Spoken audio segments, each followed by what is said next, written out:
Exercise 6.3 question number 3।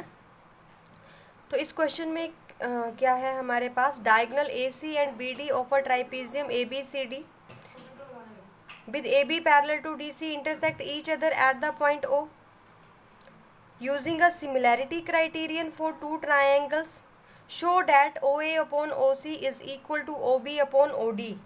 तो इस question में हमें क्या दे रखा है, जरा इसे ध्यान से देखिए। तो इस क्वेश्चन में हमें दे रखा है ट्राइपीजियम दे रखी है, तो इस ट्राइपीजियम में A B parallel to C D हमें दे रखा है। ए बी किसके पैरेलल है, सी डी पे, और इसके डायगोनल जो है ए सी और इसके बी डी डायगोनल जो है वो ओ पर इंटरसेक्ट कर रहे हैं।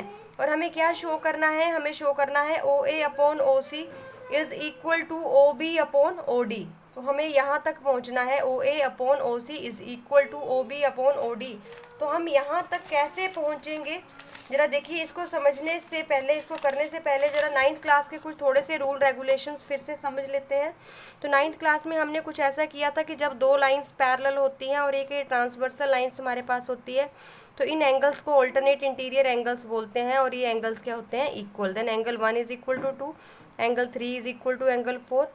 तो angle 1 is equal to angle 2, angle 3 is equal to angle 4। तो इन्हें क्या बोलते हैं हम, ऑल्टरनेट इंटीरियर एंगल, ठीक है।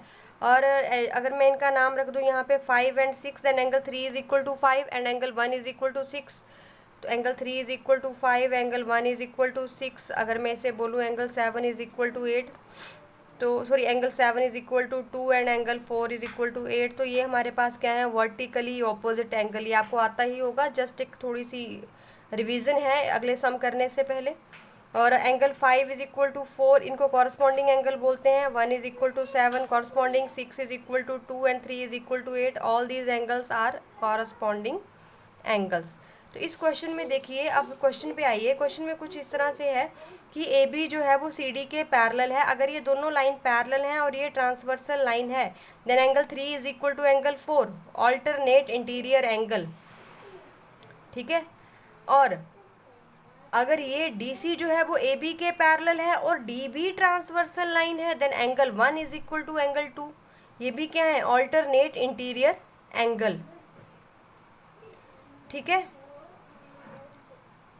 तो इसमें जरा देखिए, सबसे पहले इतना आपको क्लियर हो गया होगा। अब जरा सोल्यूशन की तरफ चलते हैं कि मुझे ये एंगल इक्वल करने की ज़रूरत क्यों पड़ी, मैं ऐसा क्यों बोल रही हूँ एंगल 1 इज इक्वल टू 2, ये रास्ता हमें क्यों चूज़ करना पड़ा।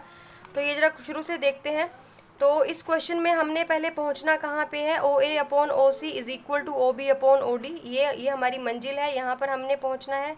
तो देखते हैं यहाँ पर पहुंचने के लिए क्या क्या चीज़ें हमारे पास हैं, क्या क्या हथियार हमें दिए गए हैं। तो गिवन में क्या है, diagonal A C and B D intersect at O, तो ये एक दिया हुआ है, ओ पे इंटरसेक्ट कर रहे हैं। और क्या दिया हुआ है, A B parallel to C D, ये हमें दे रखा है, ए बी किसके पैरेलल है, सी डी के। और हमने इसका टू प्रूफ में कहाँ तक पहुँचना है, ये हम ऑलरेडी डिस्कस कर चुके हैं। O A upon O C, O B upon O D, मतलब कि ओ A upon O C O B, ठीक है, O B upon O D, हमने यहाँ तक पहुँचना है।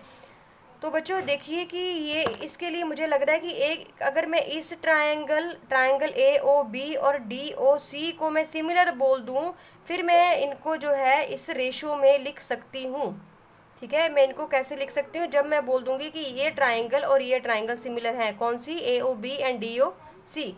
मुझे कहाँ से पता चला, मुझे यहाँ से पता चला कि मैंने कहाँ पे पहुँचना है। मैंने पहुँचना है ओ ए अपॉन ओ सी। तो मैं देख रही हूँ ओ ए और ओ सी।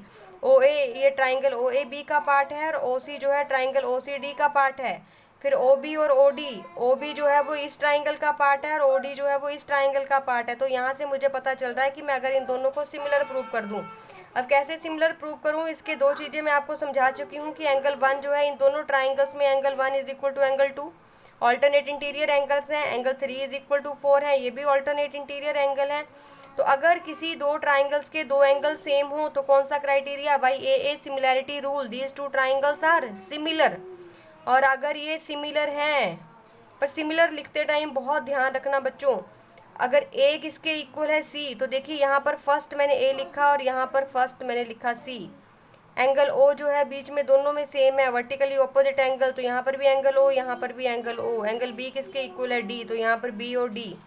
तो ये दोनों ट्राइंगल सिमिलर आ गई। If these two triangles are similar then मैं लिख सकती हूँ कि ओ ए अपॉन ओ सी किसके इक्वल है, O B upon O D, because if two triangles are similar then their the ratio of their corresponding sides, मैं रेशो वर्ड यूज कर रही हूँ, रेशो किसकी, ratio of their corresponding sides are also equal. तो ये है, ये similarity criteria से हमने इनको सॉल्व कर दिया।